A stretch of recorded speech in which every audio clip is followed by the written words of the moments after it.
The morning started like any other at the United Nations building in New York, but everything changed when the screens began to flicker. Ambassador Kang Hyun was drinking his coffee and reading reports when every display in the building turned bright blue and then showed something nobody on Earth had ever seen before. Giant ships hung in space above Earth like dark clouds, and strange faces appeared on the screens, faces that belonged to creatures from other worlds. Kang Hyun dropped his coffee cup and watched as the alien beings began to speak. Their voices came through the speakers in perfect English, though their mouths moved differently than humans. The main speaker was tall and made of what looked like living crystal, with light flowing through its body like blood through veins. Behind it stood another creature that looked more like a warrior, covered in metal plates and with eyes that glowed red. "People of Earth," the crystal being said, "I am Veltar of the Galactic Council, and this is War Chief Zahn of the Zephyrian Empire. We speak for the united races of this galaxy, and we bring you an important message. Your species has grown too fast and too far. You have built colonies on worlds that were not yours to take. You have shown that humans are dangerous and cannot be trusted to live peacefully with other races." Kang Hyun felt his heart beating faster as he listened to the alien's words. Around him, other diplomats and workers had stopped what they were doing and were staring at the screens. The crystal alien continued speaking, and its words made the room feel cold. "Therefore, the Galactic Council has decided to give you one chance to avoid total destruction. You have 30 days by our count to remove all human colonies from space and return to your home world. You must also agree to never leave Earth again without our permission. If you do not agree to these terms, we will use our weapons to destroy every human in the galaxy. This is not a threat we make lightly, but humans have proven they cannot be allowed to spread further." The screens went black, and the room fell silent except for the sound of people breathing heavily. Kang Hyun looked around at the faces of his colleagues and saw fear, anger, and confusion. Some people were already reaching for their phones to call their governments, while others just stood there trying to understand what had just happened. Within an hour, Dr. Park Ji-won arrived at the UN building along with Admiral Lee Dong-min and dozens of other experts. Dr. Park was a small woman with quick eyes who had spent her life studying the possibility of alien life, though she had never expected to meet it like this. Admiral Lee was a tall man with gray hair who commanded Earth's space defense forces, forces that suddenly seemed very small compared to the ships hanging above their planet. "Show me the recording again," Dr. Park said as she sat down at the conference table. They played the alien message 3 more times while she took notes and asked questions. "Look at their body language," she said, pointing at the screen. "The crystal one, Veltar, is trying to appear calm and in control, but notice how the light in its body moves faster when it talks about humans being dangerous. That suggests strong emotion, maybe even fear." Admiral Lee frowned as he studied the images of the alien ships. "These vessels are at least 10 times larger than our biggest ships," he said. "Their technology is clearly more advanced than ours. If they wanted to destroy us right now, they probably could." "But they didn't," Kang Hyun pointed out. "They gave us 30 days. Why would they do that if they just wanted us dead?" Dr. Park nodded thoughtfully. "That's a good question. Maybe they're not as united as they claim to be, or maybe there are rules they have to follow, even when making threats." While the meeting continued on Earth, thousands of miles away on the colony world of New Seoul, Kim So-ra was working late in her engineering lab when her computer started beeping with an urgent message. She read the news about the alien ultimatum and felt her stomach drop. New Seoul was one of the colonies the aliens wanted humans to abandon, the place she had called home for the past 5 years. Kim So-ra was a practical woman who solved problems by taking them apart and understanding how they worked. Instead of panicking, she decided to focus on something she could control. For months, she had been studying a crashed alien ship that had been found in the mountains near the colony. Most people thought it was just an old piece of junk, but Kim So-ra had discovered that some of its technology was still working. She walked over to the locked storage room where she kept pieces of the alien ship and opened the door. Inside were strange metal panels covered in symbols that seemed to shift and change when she looked at them. There were also samples of what appeared to be alien food or medicine, substances that her tests had shown contained elements not found in human biology. As she examined the alien materials under her microscope, Kim So-ra noticed something interesting. The organic compounds in the alien substances were very different from anything on Earth, but they followed patterns that reminded her of certain proteins found in human food. It was as if the aliens had biological systems that were more sensitive and complex than human ones. Back on Earth, the emergency meetings continued through the night. Representatives from every major nation gathered to discuss humanity's response to the ultimatum. Some wanted to fight, others wanted to negotiate, and a few suggested that humanity should just give up and accept the aliens' demands. "We need more information," Dr. Park said during one of the late-night sessions. "We know almost nothing about these aliens, their culture, their weaknesses, or why they really see us as a threat. 30 days isn't much time, but it might be enough to learn something useful." Admiral Lee agreed. "My ships are fast, but they're not built for war against technology like this. If we're going to fight, we need a better plan than just sending our military against theirs." Kang Hyun looked at the reports coming in from colonies across human space. "The people in our colonies are scared," he said. "Some are already packing up to leave, while others are talking about fighting to defend their homes. We need to give them hope, but we also need to be realistic about our chances." As the first day after the ultimatum ended, humanity found itself facing the biggest challenge in its history. The aliens had given them a choice between surrender and death, but human nature had never been good at accepting impossible choices. Somewhere in the back of Dr. Park's mind, an idea was beginning to form, though she didn't know it yet. The same was true for Kim So-ra, who continued to study the alien materials and wonder if they might hold the key to understanding their unexpected visitors.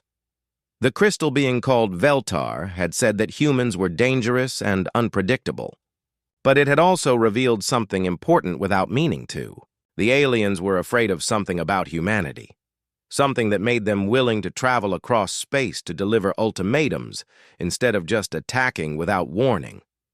Whatever that something was, it might be humanity's only chance to survive the next 30 days and find a way to turn enemies into something else entirely. The second day after the alien ultimatum brought a different kind of energy to Earth. Instead of panic, there was purpose. Dr. Park Ji-won had convinced the world leaders that humanity's best chance was to learn everything possible about their visitors in the time they had left. Within hours, the largest scientific collaboration in human history began to take shape. Dr. Choi Min-ho arrived at the research facility in Geneva with 3 suitcases full of equipment and a head full of questions. He was an expert in alien technology, though until yesterday that had meant studying ancient artifacts and theoretical possibilities. Now it meant trying to understand weapons that could destroy his entire species. He set up his lab next to Dr. Park's and began working on the recordings of the alien ships. "Look at this," he said to Dr. Park as he pointed at his computer screen. "These ships aren't just big, they're designed completely differently from ours. See how they curve and flow, instead of being built in straight lines? That tells us something about how these aliens think about space and movement." Professor Yang Soo-jin joined them from Tokyo, bringing her expertise in biology and psychology. She was a quiet woman who preferred to listen before speaking, but when she did talk, people paid attention. She had spent the flight to Geneva thinking about the alien message and what it revealed about their minds. "The way they spoke to us was interesting," she said during their first team meeting. "They didn't try to make us understand their point of view or explain why they think we're dangerous. They just stated facts as they see them and gave us orders. That suggests a very different way of thinking about communication and relationships." Meanwhile, Kim So-ra was working around the clock in her lab on New Seoul. sending detailed reports about the alien materials to Earth every few hours. The crashed ship had become the most important archaeological site in human history, and she was the only person who had been studying it seriously. Her latest tests had revealed something that made her excited and worried at the same time. The organic compounds in these alien samples are incredibly complex, she reported during a video call with the Earth team. They're like nothing we've ever seen, but they follow rules that make sense if you think about them the right way. It's as if these aliens have biological systems that are much more sensitive than ours. Dr. Park leaned forward in her chair. Sensitive? How? Well, our tests show that these compounds would have strong effects on human brain chemistry, but probably not harmful ones. It's more like they would make us feel very happy or very calm or very focused. The problem is, if their biology works the same way as these compounds suggest, then things that are normal for us might have much stronger effects on them. This information interested Professor Yang Soo-jin very much. If their biological systems are more sensitive than ours, that might explain why they see us as dangerous. What seems like normal human behavior to us might seem unpredictable or threatening to them. The research continued day and night. Teams of scientists worked on different aspects of the alien problem, sharing their discoveries through secure networks that connected labs around the world and throughout human space. Dr. Park coordinated the effort, making sure that everyone's work connected with everyone else's. On the 5th day, something unexpected happened. Chef Nam Jae-hyuk, who worked in the research facility's cafeteria, overheard Dr. Park and Kim So-ra discussing the alien biological samples during lunch. He was a curious man who had always been interested in science, even though his job was cooking food for the scientists. "Excuse me," he said, approaching their table with some hesitation. "I couldn't help but hear you talking about alien proteins and biological systems. I know I'm just a cook, but some of what you're describing sounds familiar." Dr. Park looked up at him with surprise. "Familiar how?" Chef Nam sat down and pulled out his phone, showing them pictures of molecular structures he had studied as part of his work in molecular gastronomy. "These patterns you're describing, they're similar to what we see in certain Earth proteins when we modify them for cooking. I work with food at the molecular level, changing how ingredients interact with human taste buds and brain chemistry." Kim So-ra stared at the pictures on his phone, then pulled up her own data on her tablet. "You're right," she said with excitement. "The structures are very similar. What would happen if someone with alien biology ate human food?" Chef Nam thought for a moment. "Well, if their systems are as sensitive as you think, human food might have very strong effects on them. Depending on what they ate, it could make them feel emotions they've never experienced before." This conversation changed everything. Dr. Park immediately called an emergency meeting with all the research teams, and Chef Nam found himself explaining molecular gastronomy to some of the smartest people on Earth. By the end of the day, humanity had a new research direction. Captain Yoon Hai-ri joined the project from the Diplomatic Corps, bringing her knowledge of cultural patterns and communication. She had studied every known alien civilization in science fiction and theoretical xenosociology, and now she had real aliens to study. Her job was to figure out how different species might relate to each other. Most cultures have rituals around food, she explained to the team. Sharing meals is often a way to show trust and peaceful intentions. If we could find a way to share food with these aliens, it might be a form of communication they would understand. Dr. Park nodded thoughtfully. But we would need to make sure the food was safe for them and that it sent the right message. More than that, Chef Nam added. If we understand their biology well enough, we might be able to create food that helps them understand us better. Food that makes them feel the emotions we want them to feel. Kim So-ra's reports from New Seoul were getting more detailed every day. She had found several different types of organic compounds in the alien ship, each one designed to affect biology in different ways. Some seemed designed to increase focus and logical thinking, while others appeared to promote feelings of unity and cooperation. "It's like they engineer their food or medicine to control their emotional states," she reported. "That might explain why they seem so controlled and logical in their communications. Maybe they're not naturally that way. Maybe they use substances to make themselves that way." Professor Yang Soo-jin found this very interesting from a psychological perspective. If they control their emotions artificially, they might not understand natural emotional responses. Human emotions might seem chaotic and dangerous to them because they're used to keeping their own feelings under tight control. The research teams worked with new energy as the days passed. They were no longer just trying to understand the aliens. They were trying to find a way to communicate with them in a language that went deeper than words. Dr. Choi Min-ho studied the alien technology to understand how they might deliver a message, while Professor Yang Soo-jin worked on understanding alien psychology. Chef Nam began experimenting with Earth ingredients, trying to create combinations that might have specific effects on alien biology based on Kim So-ra's research. He worked with Dr. Park to understand exactly how the alien compounds affected brain chemistry, then tried to reverse engineer the process using human food.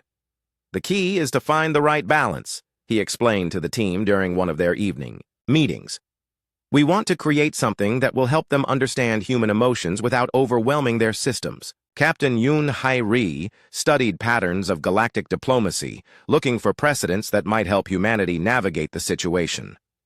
Most successful first contact scenarios in theoretical models involve finding common ground, she said. Food might be our common ground, something that every biological species needs and can understand. As the second week of the ultimatum began, humanity had transformed from a species facing destruction into a species conducting the most important research project in history. They were learning not just about the aliens who threatened them, but about themselves and what made them unique in the galaxy. The alien ships continued to hang in space above Earth like a countdown timer, but now humanity was working with hope instead of just fear. They were beginning to understand that their visitors might not be the monsters they had first appeared to be, and that humans might have something to offer that the galaxy had never seen before. Dr. Park looked at all the data they had gathered and felt something she hadn't expected to feel when this all started. She felt excited. Humanity was about to attempt something that had never been tried before, something that would either save them or at least let them go down fighting in the most human way possible. With only 10 days left before the alien deadline, humanity launched the most ambitious project in their history. Dr. Park Ji-won stood in the command center of what had been renamed the Global Response Facility and watched as thousands of people worked on Operation Banchan, the plan that would either save humanity or become their final act of defiance. Chef Nam Jae-hyuk had become one of the most important people on Earth, though he still couldn't quite believe it. His small kitchen had been replaced with a massive laboratory where he worked alongside Dr. Song Yun-bi, a biochemist who specialized in how different compounds affected brain chemistry. Together, they were creating something that had never existed before. Food designed not just to nourish, but to communicate. The base needs to be something familiar, Chef Nam explained as he worked at a station covered with ingredients from around the world. Something that shows we understand the importance of sharing food, but modified in ways that will help them understand us better. Dr. Song monitored the chemical processes on her computers while Chef Nam cooked. According to Kim So-ra's data, from New Seoul, the crystalline aliens like Veltar have nervous systems that respond strongly to compounds found in fermented foods. The warrior species, the Zephyrians, seem to have biology that reacts to proteins similar to what we find in spicy foods. They had decided to create a fusion dish that combined traditional Korean flavors with synthesized compounds based on the alien materials Kim So-ra had been studying. The centerpiece was a dip, something that could be easily shared and that represented the Korean tradition of banchan, side dishes that bring people together around a table.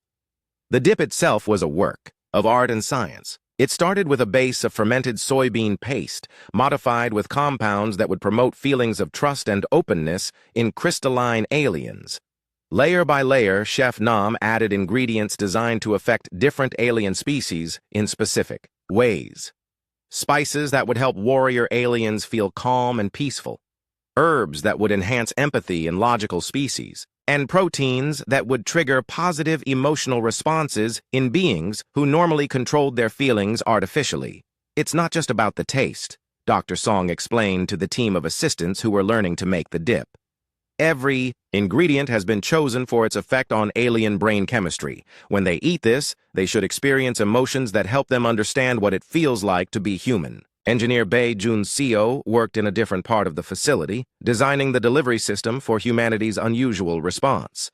Instead of weapons, his team was building thousands of small drones that looked like decorative gift boxes.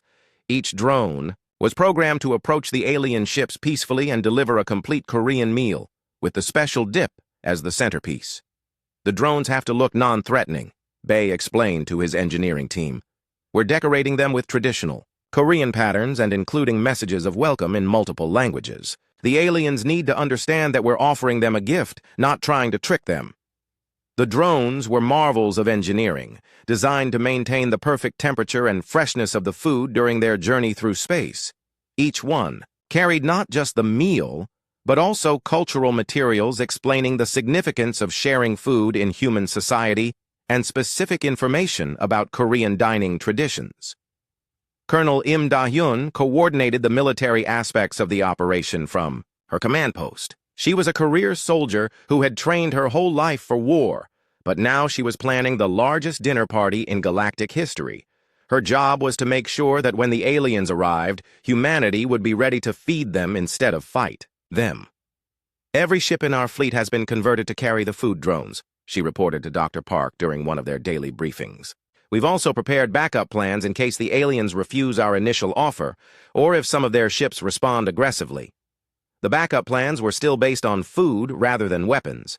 If the aliens rejected the first offering, humanity would try different approaches, different types of cuisine designed for different psychological effects. The goal was always communication through shared meals, not destruction through violence. Admiral Lee Dong-min worked with Colonel Im to position Earth's ships in formation around the planet. But instead of a defensive array, they had created what looked more like a welcoming committee. Each ship was loaded with food drones and crewed by people who had been trained in first contact protocols based on sharing meals rather than exchanging threats.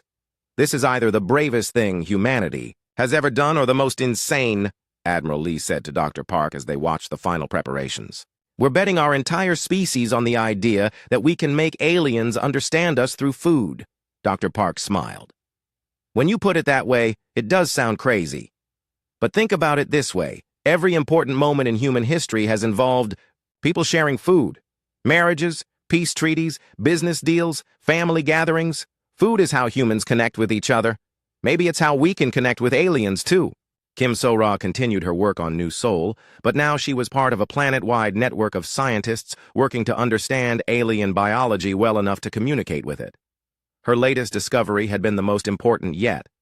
The aliens seemed to have lost the ability to experience certain emotions naturally, and they used artificial compounds to simulate feelings when they needed them. That's why they think we're dangerous, she explained during a video conference with the Earth team. We experience emotions naturally and strongly, without artificial help. To them, that must seem completely out of control and unpredictable. Professor E.F. Yang Soo-jin had been studying this psychological aspect of the alien problem. If they normally control their emotions artificially, then experiencing natural emotions for the first time might be overwhelming for them. We need to be very careful about the dosage in our food. Chef Nam worked with Dr. Song to adjust the recipes based on this new understanding. They created several versions of each dish, from mild to strong, so they could gauge alien reactions and adjust accordingly. The goal was to help the aliens experience human-like emotions without causing them distress or confusion. Captain Yoon Hai-ri prepared the cultural presentation that would accompany the food delivery. She had worked with historians, anthropologists, and artists to create a comprehensive explanation of human food culture that the aliens could study while they ate. We need them to understand that sharing food is sacred to us, she explained to her team of cultural specialists. It's not just about nutrition, it's about trust, friendship, family, and peace. When humans eat together, we're saying that we accept each other and want to understand each other. The presentation included videos of human families sharing meals, explanations of different cultural food traditions, and demonstrations of how food preparation and sharing had evolved throughout human history. It was designed to show the aliens that humans used food as a language of emotion and connection. As the final week before the deadline began, the Global Response Facility hummed with activity 24 hours a day. Thousands of batches of the Special dip were prepared and loaded into drones, along with complimentary dishes designed to showcase different aspects of human culture and cuisine. Dr. Park walked through the facility late at night, checking on the different teams and their progress. In one lab, Chef Nam was taste testing a new variation of the dip with a team of volunteers. In another, Bei Jun-seo was running final tests on the drone delivery systems. Colonel Im was coordinating with military bases around the world, making sure everyone was ready for humanity's unprecedented response to the alien ultimatum. "Are we really going to do this?" Dr. Song asked as she finished analyzing the final batch of food compounds. "Are we really going to try to solve an interstellar conflict with Korean food?" Dr. Park looked out the window at the stars where the alien ships waited and nodded. "Yes, we are, because this is what humans do. We don't just fight problems, we try to understand them. We don't just defend ourselves, we try to make friends. And we do all of that by sharing the best of what we have to offer." The alien ships had been silent since their initial ultimatum, hanging in space like dark questions waiting for answers. In just a few days, humanity would provide those answers, not with weapons or surrender, but with something uniquely human. They would offer their visitors a chance to taste what it felt like to be human, to experience the emotions and connections that made humanity worth preserving. Operation Banchan was ready, and humanity was about to discover whether their greatest strength was their technology, their military, or their ability to turn enemies into friends through the simple act of sharing a meal. The 30th day arrived with clear skies above Earth and tension that could be felt across human space. The alien deadline had come, and the massive ships hanging above the planet began to move into attack formation. On the bridge of the lead, "Human vessel!" Captain Oh Tae-jin watched the alien fleet approach and took a deep breath. Everything humanity had worked for in the past month came down to the next few hours. "All ships, this is Captain Oh," he announced over the communication system. "Operation Banchan is now active. Remember, we are not going to war today. We are going to dinner." The alien fleet was impressive and terrifying. Hundreds of ships in formations that spoke of military precision and overwhelming firepower. The Gets, crystalline vessels of the Veltar gleamed like floating jewels, while the dark metal ships of the Zephyrians looked like they had been built for destruction. Other alien species had joined the fleet, each bringing their own unique and threatening designs. Admiral Lee Dong-min stood in the command center on Earth, watching displays that showed both fleets approaching each other. "Distance to alien fleet 2 million kilometers and closing," reported his tactical officer. "They are powering up weapon systems."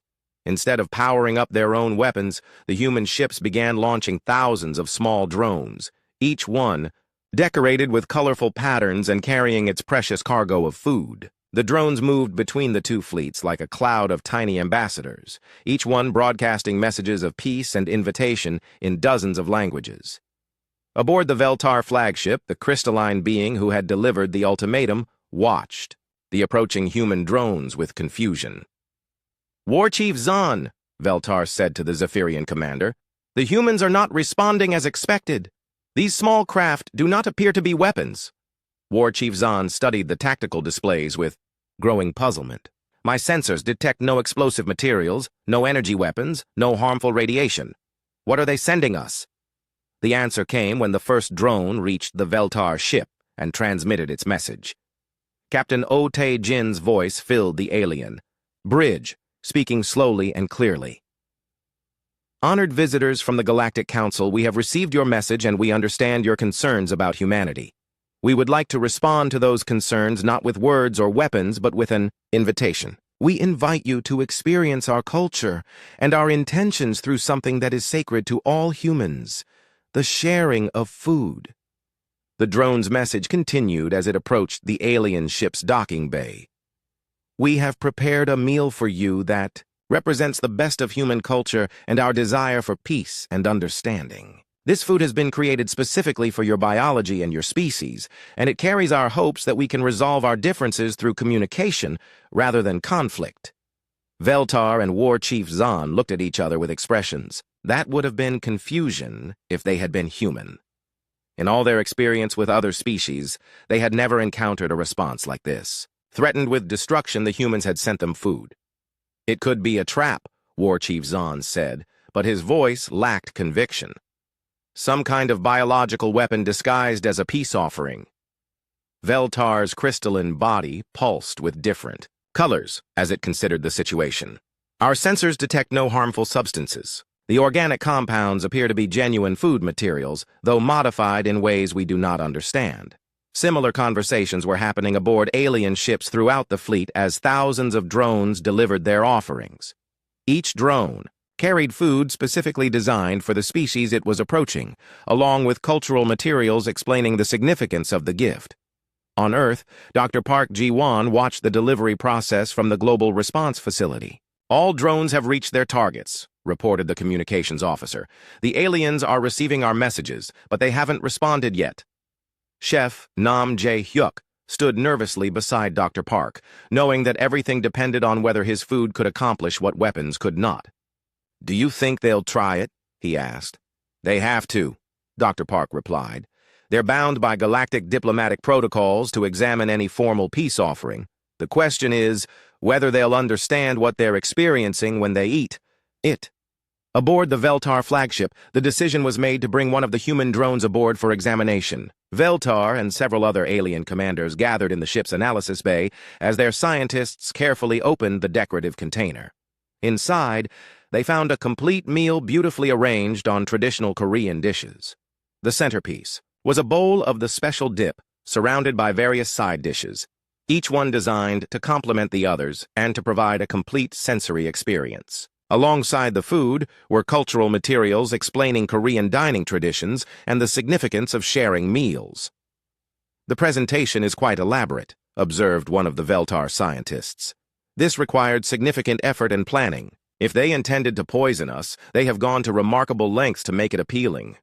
War Chief Zahn examined the food with his species-enhanced senses. "The aromas are unlike anything in our databases. Some of these compounds appear to be psychoactive, but not in ways that would cause harm." The alien scientists spent hours analyzing the food, confirming that it was safe to consume and trying to understand its complex chemical composition. What they discovered puzzled them even more than the fact that humans had sent food instead of fighting. "These compounds are designed to affect emotional centers of the brain," reported the lead scientist. "They appear to enhance empathy, promote feelings of trust and connection, and stimulate the production of chemicals associated with happiness and well-being." Veltar considered this information carefully. "So the humans have created food that will make us feel the way they feel?" "It appears so," the scientist confirmed. "This is not an attempt to control our minds or harm us. It seems to be an attempt to help us understand human emotional states by experiencing them ourselves." The implications of this discovery rippled through the alien fleet as the information was shared between ships. The humans hadn't just offered them food, they had offered them a chance to experience what it was like to be human. After much debate and consultation with the Galactic Council, Veltar made a decision that would change the course of galactic history. "We will taste the human offering," it announced, "but we will do so carefully and in small amounts." The first alien to try the human food was a volunteer from Veltar's crew, a younger crystalline being who had been curious about humans since their first encounter. As the alien carefully tasted the dip using a traditional Korean lettuce wrap, something unprecedented happened. For the first time in its life, the crystalline being experienced emotions the way humans did, naturally and without artificial enhancement. The carefully crafted compounds in the food triggered responses that had been suppressed by generations of artificial emotional control. The alien felt wonder, joy, and a sudden understanding of why humans seemed so passionate and unpredictable. "This is remarkable," the alien reported, its crystalline body now glowing with colors that indicated amazement and delight. "I can feel what they feel. I understand why they are willing to fight for their colonies, why they form such strong bonds with each other, why they seem so alive." Word of this reaction spread quickly through the alien fleet. More volunteers came forward to try the human food, and each one had a similar experience. The Zephyrian warriors discovered that beneath their artificial emotional control, they had the capacity for the same kinds of feelings that drove human creativity and determination. Other alien species found themselves experiencing compassion, curiosity, and hope in ways they had forgotten were possible. War Chief Zahn tried the food himself and felt something he had never experienced before, the desire to create rather than destroy. The compounds designed for his species' biology awakened parts of his mind that had been dormant, showing him possibilities beyond conquest and control. "We have misunderstood them completely," he said to Veltar as they shared the human meal, aboard the flagship. "They are not dangerous because they are violent or uncontrolled. They are powerful because they feel deeply and genuinely. Their emotions are not a weakness. They are a strength," Veltar agreed, its crystalline body now cycling through colors that indicated deep thought and growing respect. "They have shown us something we lost long ago when we began controlling our emotions artificially. They have reminded us what it feels like to be truly alive." As alien after alien tried the human food and experienced genuine emotions for the first time in generations, the mood of the entire fleet began to change. Ships that had arrived ready for war now found themselves filled with beings who were beginning to understand why humanity was worth preserving rather than destroying. Captain O Tae-jin received the first communication from the alien fleet 6 hours after the food delivery. Veltar's voice came through the speakers, but it sounded different now, warmer and more alive than before. "Captain O Tae-jin of Earth," Veltar said, "we have received your gift, and we understand your message. We request permission to open formal diplomatic negotiations. We believe we have much to learn from each other."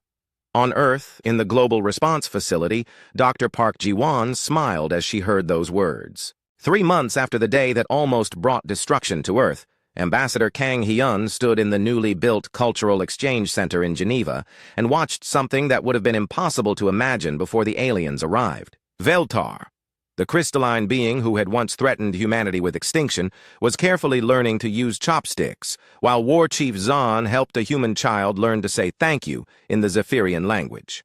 The threat that had brought the galaxy to the edge of war had become the foundation for the most successful diplomatic initiative in known history. The interspecies culinary and cultural exchange had grown from humanity's desperate gamble into a thriving program that was changing how different species understood each other. Dr. Park Ji-won walked through the center's research labs, where human and alien scientists worked side by side on projects that benefited everyone. Her paper on nutritional diplomacy had become required reading in diplomatic academies across the galaxy, and requests for similar programs were coming in from species that had never considered peaceful contact with others before. "The most interesting discovery," she explained to a group of visiting diplomats from a newly contacted species, "is that most intelligent species have the capacity for the same basic emotions, but they express and experience them differently. Food provides a universal language that helps us understand each other's emotional patterns." In the center's main kitchen, Chef Nam Ja-hyuk supervised a team of human and alien cooks who were developing new fusion cuisines that incorporated ingredients and techniques from dozens of different worlds. What had started as an emergency project to save humanity had evolved into an art form that was spreading across the galaxy. "Every species brings something unique to the table," Chef Nam said as he watched a Veltar crystallographer work with a human baker to create bread that changed colors as it was eaten. "The crystalline people understand how molecular structures affect flavor in ways we never imagined, while the Zephyrians have spices that can create emotional experiences we don't have words for." The success of the food diplomacy program had surprised everyone, including the aliens who had initially threatened Earth. Veltar had become one of humanity's strongest advocates in the Galactic Council, arguing that humans should be welcomed as full members rather than restricted to their home system. "They have given us something we did not know we had lost," Veltar had said during a recent council session. "Before we tasted their food and felt their emotions, we had forgotten what it was like to experience joy without artificial enhancement, to feel wonder without chemical stimulation, to love without logical justification." War Chief Zahn had undergone an even more dramatic transformation. The warrior who had arrived at Earth ready to oversee humanity's destruction had discovered a passion for creating beautiful things instead of destroying them. He now spent his time learning human art forms and teaching alien combat techniques to humans who were interested in them as cultural expressions rather than weapons. "Fighting and cooking are more similar than most people realize," he explained to a group of human martial artists who were learning Zephyrian meditation techniques. Both require understanding your materials, precise timing, and the ability to create something greater than the sum of its parts. The orbital station called Harmony had become the symbol of the new relationship between humanity and the galaxy. Built jointly by human and alien engineers, it served as a neutral meeting place where different species could interact safely and learn from each other. The station's main attraction was the Grand Restaurant, a massive dining hall where beings from dozens of different worlds came to share meals and experiences. Colonel Im Da-hyun, now General Im, oversaw the new Culinary Defense Corps, a diplomatic force that resolved conflicts through understanding rather than warfare. Her teams were trained in both combat and cooking, able to defend themselves if necessary, but preferring to solve problems through cultural exchange. Most conflicts between species come from misunderstanding, she explained to a new class of recruits. When you understand how someone thinks and feels, it becomes much harder to see them as an enemy. Our job is to help different species understand each other well enough to find peaceful solutions to their problems. The Corps had already been called in to mediate disputes between several species that had been on the verge of war. In each case, they had used variations of the food diplomacy approach that had saved Earth, creating shared experiences that helped enemies see each other as potential friends. Kim Sora had become the head of the Alien-Human Integration Department, working from a new research facility that had been built around the crash site on New Seoul. The alien ship that had started as debris had become a museum and research center where humans and aliens studied each other's technologies and cultures. The ship that crashed here probably saved our entire species, she often told visitors to the site. If we hadn't found those alien compounds and learned to understand them, we never would have known how to communicate with our visitors in a way they could understand. Her current project involved working with alien scientists to develop new forms of food that could help different species experience each other's natural emotional states safely. The goal was to create a universal emotional language that could prevent misunderstandings before they led to conflicts. Captain Yoon Hai-ri had been promoted to Director of Interspecies Cultural Studies, and her team was documenting the cultural practices of every species that joined the exchange program. Their work was creating a comprehensive guide to galactic civilization that helped new species understand how to interact with others successfully. Every species has something valuable to contribute, she said during a presentation to the Galactic Council. The humans brought emotional authenticity and creativity. The Veltar contribute logical precision and structural understanding. The Zephyrians provide discipline and honor. When we combine these different strengths, we create something stronger than any single species could achieve alone. The success of the program had attracted attention from the furthest reaches of the galaxy. Species that had been isolated for centuries were sending delegations to learn about the food diplomacy approach, and some of the galaxy's oldest conflicts were being resolved through carefully planned cultural exchanges. Dr. Choi Min-ho now led a team that studied how different species' technologies could be combined to create new innovations. His latest project involved working with crystalline engineers to create computing systems that incorporated both alien logic patterns and human creativity. The aliens are teaching us to think in ways we never considered, he explained to a conference of scientists and engineers. Their approach to technology is completely different from ours, but when we combine their methods with human innovation, we create solutions that neither species could develop alone. Professor Yang Soo-jin had opened the first Interspecies Psychology Institute, where researchers from different worlds studied how various forms of intelligence worked. Her work was revealing that consciousness and emotion were far more diverse than anyone had imagined, but also that all intelligent species shared certain fundamental experiences. Understanding how different minds work is the key to peaceful coexistence, she said during a lecture to mixed human and alien students. When we know how someone else thinks and feels, we can communicate with them in ways that make sense to them rather than just trying to force them to understand us. The transformation of galactic civilization had happened remarkably quickly. Within 6 months of first contact, trade agreements were being signed, joint research projects were producing breakthrough discoveries, and cultural exchanges were becoming common throughout human and alien space. But perhaps the most significant change was happening in the ordinary moments between species. In restaurants throughout the galaxy, Beings who had once seen each other as threats now shared meals and stories.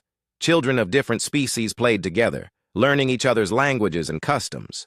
Artists collaborated on works that incorporated multiple cultural traditions. Ambassador Kang Hyun often thought about the morning when the alien ultimatum had first appeared on Earth's screens. Humanity had faced a choice between surrender and destruction, but they had found a third option that nobody had considered. They had chosen understanding. The aliens were right about one thing, he said during a speech celebrating the first anniversary of the cultural exchange.